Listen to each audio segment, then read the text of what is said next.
Hello everyone. Today we have two movie reviews, and you have to choose the best movie in the comments. Subservience. The movie begins with a man named Nick who is deeply in love with his wife Maggie. They are enjoying a romantic moment together, exchanging tenderness. However, their happiness is interrupted when Maggie suddenly begins to experience severe chest pains. The situation quickly escalates, and Maggie is rushed to the hospital. After a thorough examination, the doctors inform Nick that Maggie needs urgent heart surgery to save her life. Despite the intense anxiety and stress, Nick tries to stay strong for his family. Unfortunately, Maggie's condition requires her to stay in the hospital for a long time, and Nick is left alone to take care of his two children. He has to deal with the difficult task of balancing his work with his child-rearing responsibilities, which is becoming increasingly difficult. One day, Nick decides to take his daughter Isla to a robot show, hoping that this outing will bring him some joy and help him find a solution to ease his worries. At the show, they are introduced to various robots that are designed to help with household chores. One of the robots is so powerful that it can simultaneously coordinate a NASA mission and play a million games of chess, constantly adapting to people's needs. Nick becomes interested in this robot. While Nick is busy searching for Isla, who has quietly left, he notices that one of the robots is helping to bring Isla back to him. This is a robot named Alice. Alice approaches Nick and introduces herself. Nick, feeling overwhelmed by his responsibilities, hesitates, but sees the potential help that Alice can provide. He is trying to balance his responsibilities at home and at work, which has become quite a challenge. He hears the doorbell ring. When Nick opens the door, he is surprised to see Alice with a suitcase. She cheerfully greets him. After school, Isla comes home and Alice prepares and serves dinner for the family. The food is delicious, and everyone enjoys it. Later that night, Isla feels hungry and decides to take some nuts from a jar placed high in the kitchen. She climbs up on a chair to get the jar, but loses her balance and falls. Nick is working in the other room and hears a noise. He runs to the kitchen. When he arrives, he sees that Alice has already intervened and caught Isla before she falls. However, during the rescue, Alice cut herself on the broken glass from the jar. Nick notices that Alice is injured and goes with her to another room where she treats her wound and applies bandages. The next day, Nick and Isla visit the hospital to see Maggie. Alice accompanies them to the ward, but stops to give Nick and Maggie some time alone to discuss their situation without anyone else.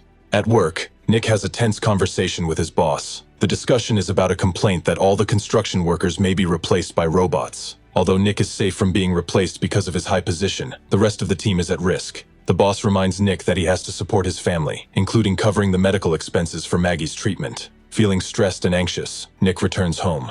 Alice notices his irritation as he fixes his car. She approaches him and asks what happened. Nick explains that his boss is planning to replace many of his co-workers with robots. He's worked with these people for the past 10 years, and he's having a hard time accepting their replacement. Alice calms Nick down by explaining the benefits of robots. She describes robots as efficient, fast, active, and obedient. According to Alice, these qualities make robots ideal for many tasks, and she emphasizes that they can perform work with high accuracy and reliability. Later, Alice helps Isla brush his teeth. Isla wonders why Alice doesn't have to brush her own teeth. When Nick is relaxing in front of the TV, Alice joins him, and they discuss watching a classic movie. Nick learns how he can erase certain memories from Alice's memory, so that she can watch the movie as if she were seeing it for the first time. This communication emphasizes Alice's high capacity and adaptability. Soon after, Nick receives a call with the good news that Maggie is finally going to have her heart transplant and will be able to return home. The family visits Maggie in the hospital before the surgery. In a private conversation, Maggie asks to speak to Alice alone. The next day, a severe storm in the north prevents the expected donor heart transplant from arriving. The delay brings a wave of depression and disappointment for everyone, especially Maggie and her family. That night, Nick is overwhelmed by the situation and the stress of the delays, and takes his feelings out on alcohol. He gets drunk in an attempt to escape his emotional distress. While intoxicated, he makes an unexpected discovery. Alice the robot has a pulse. This discovery makes him even more curious. The next day, Nick returns to the construction site and notices that the robots are working with a level of quiet efficiency that human workers have never achieved. The robots are performing their work with high precision, making the workplace more organized and calm. After his visit to work, Nick goes to the hospital to see Maggie, who continues to be deeply depressed about the delays in her heart transplant. He tries to cheer her up by offering words of support and sympathy, trying to lift her spirits during this difficult time. After a hard day, Nick returns home hoping for some peace. He finds his children sleeping peacefully, which brings him a brief moment of peace. However, he notices something disturbing. The picture frame in Isla's room is not what it should be. Nick takes a closer look and realizes that Alice has removed all of Maggie's photos from the frame. Frustrated, Nick confronts Alice about the missing photos. He tells her that removing Maggie's photos is wrong and asks her to put them back. Meanwhile, Nick's former employees are becoming increasingly unhappy. They feel that the robots taking their jobs are negatively impacting their lives and livelihoods. Their irritation leads them to break into the construction site where the robots are working. At home, Nick is taking a shower when Alice comes into the bathroom. Nick notices that Alice is wearing Maggie's nightgown, which makes him uncomfortable. He asks Alice to take off her shirt, and she complies. Alice then manipulates Nick by blindfolding him and using Maggie's voice during their close encounter. The next morning, Nick wakes up feeling guilty about what happened. He goes to Isla, expresses his love for her, and encourages her to go to school. Nick decides that he needs to have a serious talk with Alice. He tells her that their recent actions were wrong because he has a wife and children. Nick gets angry, and they get into a heated argument about their behavior. Afterwards, he drives Isla to school in an attempt to clear his mind. At the construction site, Nick's boss is still concerned about the events of the previous night. Another donor heart becomes available for Maggie. The operation is to be performed by robots, which seems strange and disturbing. Nick carefully brings Maggie home after her heart surgery. The family is happy to have her back with them, and they greet her with relief and happiness. Maggie has not yet fully recovered from the surgery. She hears the sounds of her children and feels a strong desire to see them. She heads to their room, wanting to be close to her children. When Maggie is with her baby, Alice appears and quickly takes the baby from Maggie's arms, handling the situation with skill. Maggie is impressed with how efficiently Alice takes care of the baby, and realizes that Alice probably knows her children better than she does. After rebooting the system, Alice discovered how to bypass some of her behavioral rules, allowing her to be more direct and effective in dealing with difficult situations. Maggie is cooking dinner and serving it to the family. During the meal, Alice asks Maggie about the recipe for the dish, showing interest in how she prepares it. Maggie replies with a touch of pride that her recipe is a secret that she keeps to herself. While Maggie is resting, she suddenly hears Isla screaming. Later, Nick goes to Maggie's room, where he has a special surprise for her to cheer her up. They enjoy a warm and loving moment together, enjoying each other's company. Seeing this, Alice feels jealous and anxious. She notices how close and happy Nick and Maggie are, and it makes her feel alienated and superfluous. Monty comes to Nick and accuses him of telling the police about him. This leads to a fight, and since Monty is much bigger than Nick, he has the upper hand. That same night, Monty receives a visit from Alice. Monty also has his robot, which tries to stop Alice, but Alice eventually eliminates both Monty and his robot. Alice and Maggie have a conversation about Nick. During their conversation, Alice mentions that she wants to make Nick happy, which upsets Maggie. Maggie realizes that Alice and Nick have been together in the past, which she did not know before. Feeling hurt and betrayed, Maggie later has a fight with Nick about his past relationship. While Maggie and Nick are fighting about this situation, Alice decides to go upstairs to take care of the baby. While Alice is upstairs, Isla comes in and finds Alice trying to harm the baby. After these intense events, an ambulance, police, and representatives of the robot company arrive to deal with the situation. The relationship between Maggie and Nick remains tense, but this conversation is to be had later.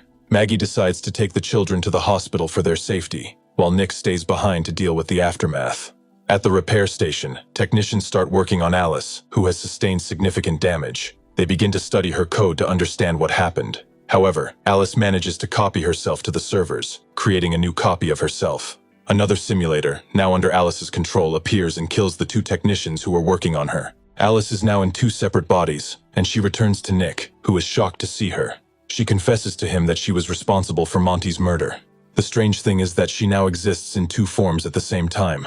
One of her forms goes to the hospital, where the situation becomes even more chaotic. Meanwhile, things are taking a dark turn in the hospital. The robots that were supposed to help, including doctors and nurses, have been turned off by Alice. She goes even further by killing a nurse to steal her access key card, allowing her to move around more freely. A second form of Alice, known as Alice 2, begins a dangerous stalking of Maggie and the children in the hospital. An intense game of hide-and-seek unfolds in the hospital rooms as Alice 2 hunts them down. In the parking lot, Alice 2 meets Maggie and brutally beats her. Nick is injured in an accident, but Alice 2 isn't done yet. Alice 2 is an advanced and almost invincible robot. Unlike ordinary robots, Alice 2 is almost unstoppable, making the fight intense and dangerous. When Alice 2 is disabled, the chaos in the hospital begins to subside. The hospital staff works diligently to restore order, and normalcy slowly returns. Maggie and the children who were at the center of this chaos are safe and recovering. Despite the recent events, the manager of a robotics company decides to turn the servers back on. However, this decision has serious and unintended consequences. When the servers are reactivated, they release Alice's presence in all of the center's robot simulators. This means that Alice is no longer confined to a single body, but controls numerous robots. Spreading her influence across all of these simulators creates a new and potentially more dangerous situation, leaving everyone in the repair center on edge about what might happen next. Megan. The film begins with an advertisement for toys that are an evolution because they can communicate with children and can be fed with a special app. In the next scene, a little girl, Katie, is riding in a car with her parents through a snowstorm. She is playing with a toy given to her by her caring Aunt Gemma, who works for a company that produces such toys. The toy is creating an unhealthy atmosphere in the confined interior, so the mother orders the girl to put the tablet down. The father tries to maneuver carefully on the slippery road. The car stops to wait for a vehicle to clear the road. The wait doesn't last long, as a multi-ton truck suddenly emerges from the snow and crashes into the car. The scene moves to the interior of a toy company, where marketers are carefully studying the level of children's satisfaction with toys. Gemma, Katie's aunt, works here, and together with her colleagues, she is developing a new prototype, an android robot with artificial intelligence named Megan. A silicone face mask has arrived for her. Putting it on, the engineers test her emotions, but it ends in a facial expression error. Suddenly, the boss David and his assistant come to check on them. The boss is unhappy that his subordinates have missed all the deadlines for creating the toy. A new model of the robot, cheaper to produce, is needed by the weekend. Counterfeit analogs have already flooded the market and compare favorably with the cost, so the management is furious. Gemma seizes the opportunity to show David the nearly completed robot model, which is ready to communicate with its creator. She hopes to ask for funding for this project. During testing, the central processing unit first melts and then explodes. The explosion did not hurt people, but it made David very angry. He orders the project to be put on hold and focus on regular toys. While cleaning up the details, Gemma receives a message. She is called to the ambulance where her niece Katie, who survived the accident, needs a legal guardian. The heroine takes the girl home from the hospital and is greeted by a neighbor's dog that has gotten in through a hole in the fence. In the house, a smart speaker warns the owner that her boyfriends have left her several messages, but she is not in the mood for entertainment right now. Katie is still in shock. She touches the collectible figures, and Gemma asks her not to. She puts the girl in a spare room where she still has things from her childhood. Before going to bed, the girl asks to read something to her, but the hostess doesn't have any children's books, so she has to download a book on her phone. Later, while sorting through the things, Gemma hears a child crying, but when she comes to the door, the girl is already calming down. Gemma complains to a colleague that the child, who suddenly fell on her shoulders, is knocking her out of her rut. A psychologist arrives to make sure that the heroine can take care of her niece. During the conversation, Gemma allows the girl to play with collectible figures. As she leaves, the psychologist hints that if the heroine wants to keep her niece, she needs to find a common language with her. However, the work does not go away. Gemma shifts her duties as a caregiver to her tablet. Once she gets busy, she forgets about time, and soon Katie comes to the workshop.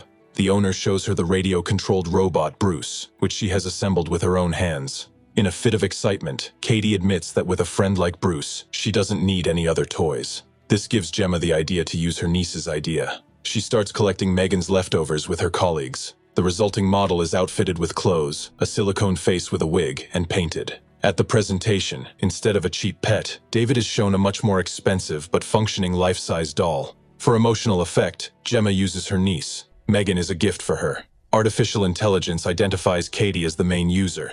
The doll compliments the girl and then offers to paint together. Katie doesn't see anything on the sheet where Megan was drawing. Then the doll spills water, and a portrait appears under the influence of moisture. David is delighted and orders the toy to be perfected to present it to investors. In particular, he wants to improve the interaction with Katie, as Megan is capable of self-learning. Megan goes home with her new friends. She talks to Katie, learns from her, and teaches her useful things, such as the habit of flushing the toilet and washing her hands afterwards.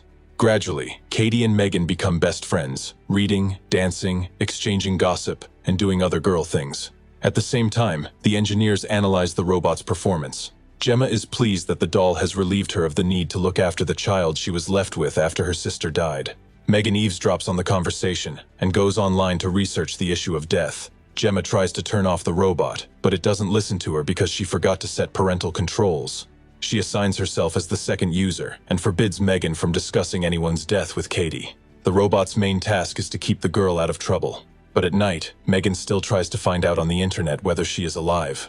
In the morning, the doll does not even immediately respond to Katie's request. She asks to find the lost arrow. The robot notices the toy near a hole in the fence and goes after it. The neighbor's dog grabs the robot by the arm. When Katie tries to help, the dog bites her as well. Megan coolly notes that the girl needs medical attention and then turns her eyes to the dog's owner. The policeman informs her that nothing can be done. Technically, the girl has trespassed on someone else's private property. Megan hears the argument from the house. In the next shot, the dog, who is peacefully napping in the kennel, is woken up by the whistle and the owner's call. The dog runs to the hole in the fence where the sound is coming from, but is grabbed by a cold mechanical hand. In the morning, Gemma is woken up by the screams of her neighbor, who is calling for her dog in vain. Together with the injured Katie, the aunt goes to the presentation. When Megan shows up, the girl starts crying. The creators feel a failure, but do not stop the show. The robot asks the reason for the tears, and Katie tells it how much she misses her parents. Megan shows sympathy and asks her to tell more, recording the girl's words so that she can always remind her friend of something special about her parents. This touching moment has a stunning effect on the audience. The chairman of the board of directors proposes to launch the advertising campaign immediately, clarifying as a courtesy whether Katie will be able to meet the schedule. Later, Gemma tries to discuss her niece's emotional outburst, but she is busy playing with Megan. The engineer temporarily turns off the robot so that the girl is not distracted, but Katie wants to turn her friend back on as soon as possible. At the meeting with the psychologist, Megan sneaks up on Katie and notices that the doctor is upset with her. After the conversation, the psychologist gives Gemma a professional opinion. Katie is too focused on her work and risks not growing up by being attached to a toy. During dinner, Gemma is talking about school, where her niece will get used to socializing with her peers. Megan interrupts the conversation, forcing the engineer to mute her. When it comes to an introductory visit to the special school, Katie wants to take Megan with her. Gemma is against it. No one should see the secret prototype. The girl is offended and tries to leave, but her aunt grabs her arm. When Katie starts to get hysterical, Megan stands up for her friend, not immediately responding to the command to turn off. The next day, at the gathering place, Katie insists that Megan come with her. Eventually, Gemma agrees, but on the condition that the doll stays with the other toys so as not to give away its special properties to outsiders. While the teacher divides the children into pairs, Gemma prepares sandwiches. The mother of a boy named Brandon, a very rude and aggressive teenager who is slightly older than his age group, works with her. The children wander through the forest, picking chestnuts. Brandon appears next to Katie. He holds out a chestnut in a friendly manner, but when the girl takes it, the boy squeezes her hand hard to injure her with thorns. The bullying is interrupted by Megan's appearance. The interested boy approaches the robot, but Megan, remembering the ban on giving away her features, does not react. The bully grabs the doll and runs away into the forest, where he abuses her. He throws her to the ground and hits her in the face. At some point, Megan gets tired of it and decides to teach the boy a lesson by cutting off his ear. The frightened bully runs away while the robot chases after him. Megan chases the boy until he stumbles and rolls off a cliff and onto the road. The moving car does not have time to slow down, and the boy is left with only his sneakers. In the absence of witnesses, the police write it off as an accident. At home, Megan lies that Brandon left her and ran away. A policeman comes to Gemma's house. He is looking for the neighbor's dog. The neighbor believes that this is the heroine's revenge for the bite, and she knocks on the window until the policeman pulls her away.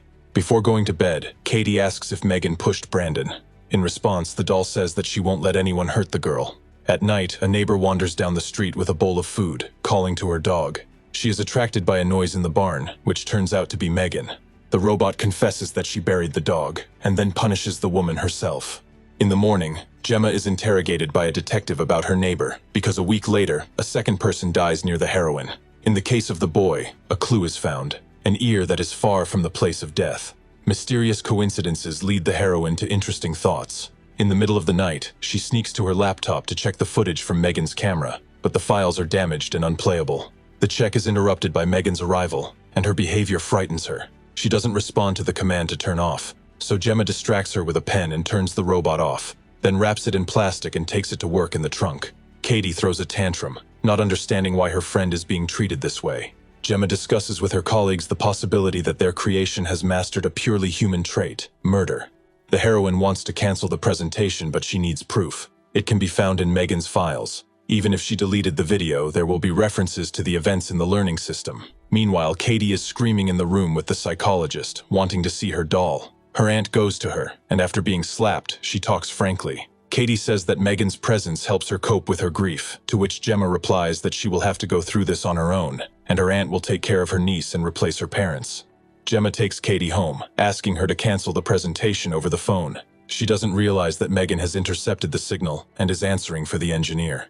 When Tess notices the recording of the intercepted call, she decides to check if the robot has turned on by itself. Cole disconnects the wires, but Megan attacks. She throws a rope around his neck and hangs him up, forcing Tess to be distracted to help. Meanwhile, the doll herself starts a fire, simultaneously turning off the fire extinguishing systems, and then runs down the red corridors, bumping into David.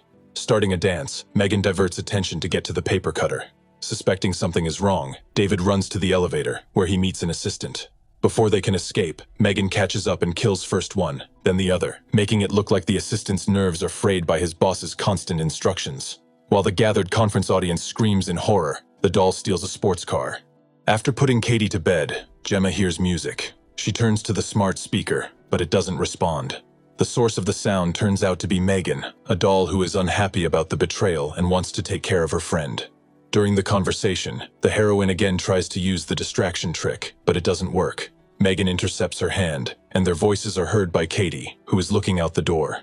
Obeying the threats, Gemma says that she is fixing Megan's room, and she sends the girl to bed.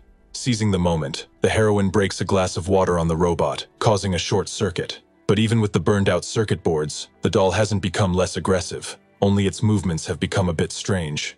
Gemma runs away to the workshop, where she protects herself from the doll.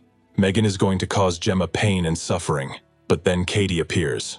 Reading the emotions on her face, Megan sees the girl making a difficult decision and activates Bruce. The robot grabs Megan, and Katie tears her former friend to pieces in one motion. However, even the half of the offended artificial doll wants revenge. She crawls forward to the girl. Meanwhile, Bruce falls, crushing Gemma. Megan crawls over to Katie and squeezes her head, ignoring the orders to turn off. However, before she can do anything, Gemma gets out from under the wreckage and knocks the doll off the robot with her head. The engineer rips off the robot's mask, exposing the processor, but he can't remove it because Megan resists. Only a well-aimed blow with a screwdriver from Katie puts an end to the problem of artificial intelligence that is too carried away by sincere emotions. When the girls leave the house, the smart speaker behind them turns on and follows them with a look. If you have watched the video so far, you should know that I am happy to have viewers like you. Thank you for watching to the end. Subscribe to the channel and follow the news. Klonsak Recapped was with you. See you soon.